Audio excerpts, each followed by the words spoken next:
ini adalah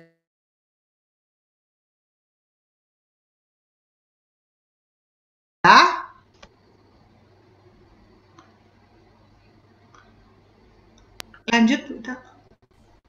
Suaranya putus-putus, sudah terjadi.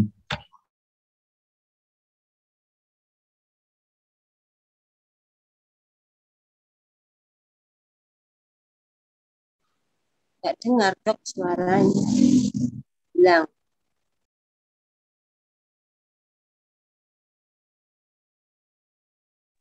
Suaranya hilang dok.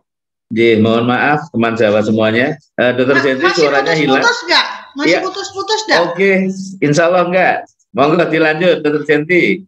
Terima kasih. Oke, ini adalah apa namanya PKP 11, nggih. PKP 11 itu tentang apa namanya pelayanan rujukan, ya. Nah, di sini di dalam pelayanan rujukan maksud dan tujuannya adalah satu, jika kebutuhan pasien terhadap pelayanan tidak dapat dipenuhi oleh klinik, maka pasien harus dirujuk ke Fasiankes yang mampu menyediakan pelayanan yang berdasarkan kebutuhan pasien dan telah bekerja sama dengan klinik. Proses rujukan harus diatur dengan kebijakan dan prosedur sehingga pasien dijamin memperoleh pelayanan yang dibutuhkan di tempat rujukan pada saat yang tepat. Lanjut. Elemen penilaian ini adalah ada tata cara dan prosedur rujukan pasien. Tentunya di sini harus dibutuhkan juga SOP.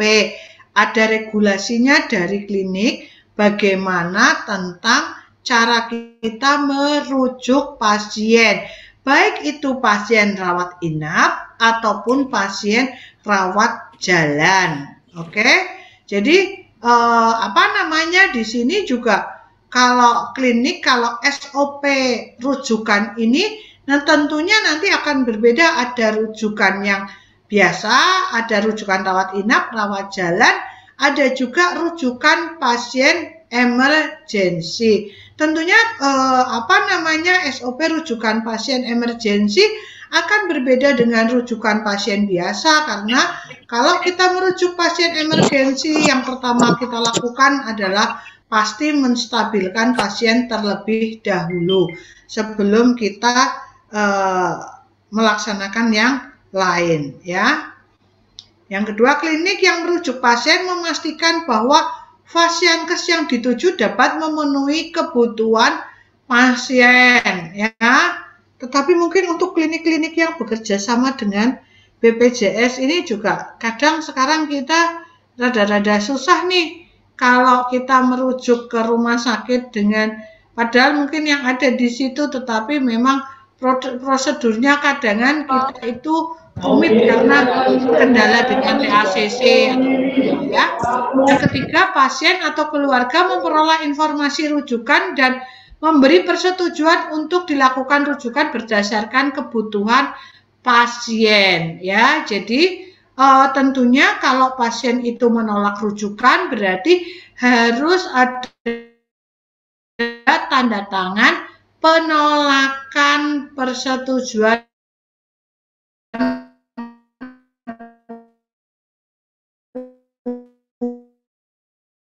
bisa pasien itu menolak lah, mari mati neng kene wae. Kalau sudah seperti itu mau bagaimana?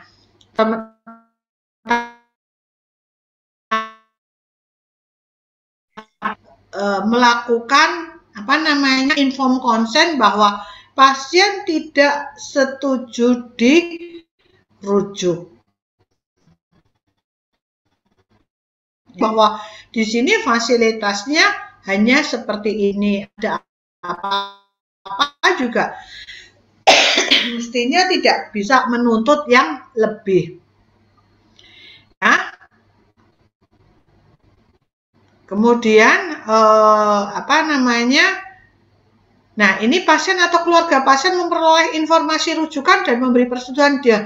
Ini informasi rujukan itu harus tertulis ya di dalam klinik itu. Kita harus ada list rumah sakit mana atau vaskes mana sebagai rujukan dari klinik kita ya. Tetapi biasanya ada terkendala kalau pasien itu misalkan pasien persalinan, otomatis untuk kegawat daruratan persalinan kita tidak bisa merujuk kalau tidak ke rumah sakit yang Ponek. Meskipun pasien itu menolak, tetapi kita harus bisa meyakinkan bahwa kepada pasien untuk kasus persalinan.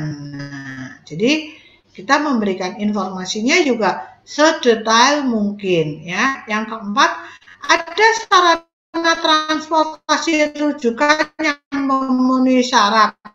Ini khusus klinik yang menyediakan rawat inap, jadi ambulan tersendiri, karena transportasi rujukan tentunya pasti adalah dengan menggunakan ambulan ya.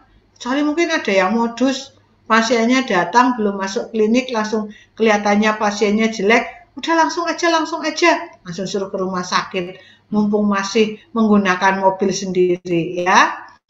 Yang kelima, ada daftar jejaring rujukan klinik. Jadi rujukan klinik ini harus kita tampilkan di dalam di klinik ini, dan kita juga harus menginformasikan kepada pasien bahwa klinik kita itu bisa merujuk ke rumah sakit A, B, C, D. Jadi seperti itu ya. Tetapi jangan lupa juga kita juga harus membuat MOU dengan rumah sakit tersebut. Pastikan MOU itu juga terus masih berlaku ya. Oke, yang kedua